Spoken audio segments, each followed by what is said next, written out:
Wall-to-wall measurement guide. Measure the width of the wall at 3 different heights. Ignore any skirting boards.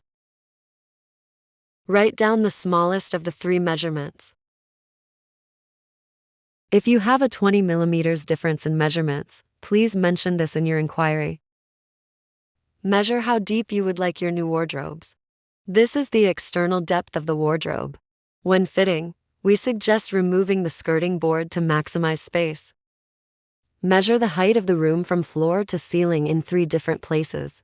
If you have carpet, push down to make it flat. Write down the smallest of the measurements. Again, if you have a 20 millimeters difference in measurements, please mention this in your inquiry. DIY fitted bedrooms, made to measure, just for you.